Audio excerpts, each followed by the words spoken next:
America और Iran के बीच तनाव एक बार फिर बेहद खतरनाक मोड़ पर पहुंच गया है और हालात ऐसे हैं कि पूरे पश्चिम एशिया में चिंता भी बढ़ गई है। तनाव की शुरुआत होर्मुज स्ट्रेट में 3 कमर्शियल जहाजों पर हुए हमलों के बाद हुई और इसके जवाब में अमेरिका ने लगातार दूसरे दिन भी ईरान के खिलाफ बड़े पैमाने पर हवाई हमले किए हैं। नमस्कार, आप देख रहे हैं न्यूज़ 18 का डिजिटल प्लेटफॉर्म और मैं हूं आपके साथ जागृति खंतवाल।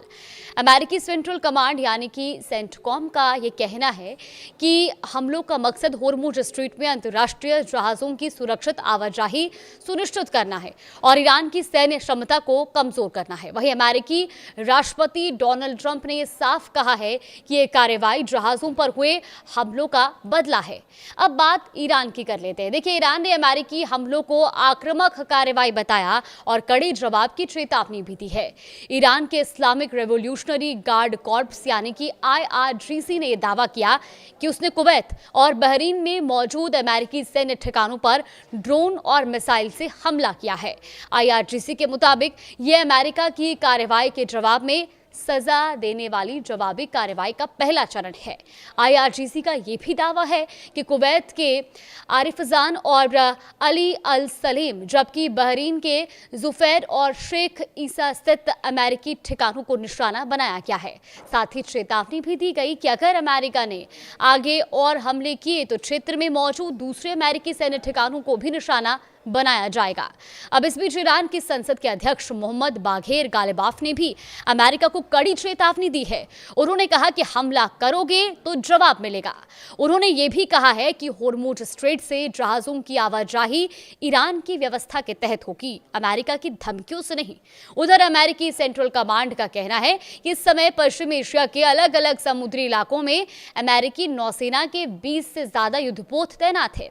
सेंटकॉम के मुताबिक इनका मकसद क्षेत्र में सुरक्षा और स्थिरता बनाए रखना है। इससे बढ़ते तनाव का असर अब दुनिया की अर्थव्यवस्था पर भी दिखने लगा है। अमेरिका के नए हमलों के बाद कच्चे तेल की कीमतों में फिर से तेजी आई है।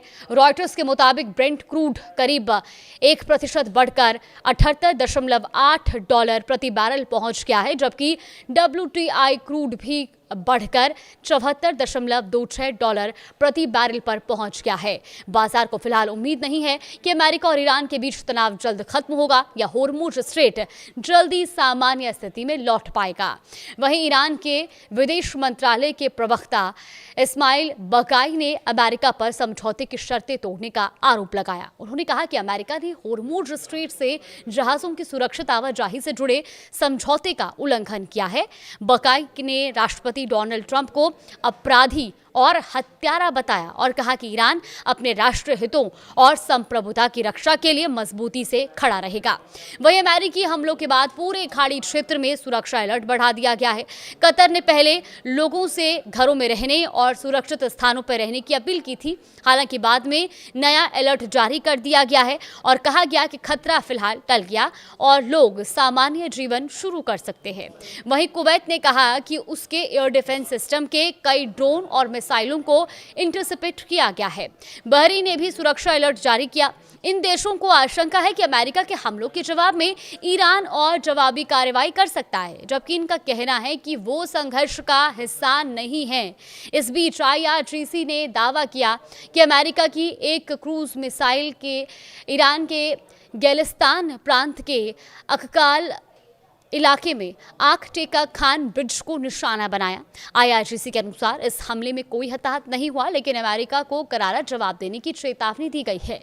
ईरान की संसद की राष्ट्रीय सुरक्षा समिति के प्रवक्ता इब्राहिम रेजाई ने सोशल मीडिया पर लिखा कि ईरानियों की तरफ से एक करारे जवाब का इंतजार करो। वहीं दूसरी ओर राष्ट्रपति डोनाल्ड ट्रंप ने साफ चेतावनी दी कि अगर ईरान होर्मुज स्ट्रेट में किसी जहाज या अमेरिकी हितों को निशाना बनाता है तो अमेरिका उसका 20 गुना ज्यादा ताकत से जवाब देगा। अमेरिकी उपराष्ट्रपति JD वेंस ने भी कहा कि व्हाइट हाउस की सबसे बड़ी प्राथमिकता होर्मुज स्ट्रेट को खुला रखना है। उनका यह दावा है कि ईरान ने समझौते की शर्तों का पालन सिर्फ एक हफ्ते तक किया और उसके बाद फिर से हमले शुरू कर दिए। इसी वजह से अमेरिका ने सैन्य कार्रवाई जारी रखने का फैसला किया है। कुल मिलाकर अमेरिका और ईरान के बीच हालात लगातार गंभीर होते जा रही हैं। दोनों देशों की ओर से कड़े बयान और सैन्य कार्रवाई की जा रही है और ऐसे में पूरी दुनिया की नजरें अब इस बात पर टिकी हैं कि आने वाले समय में ये तनाव किस दिशा में जाता है।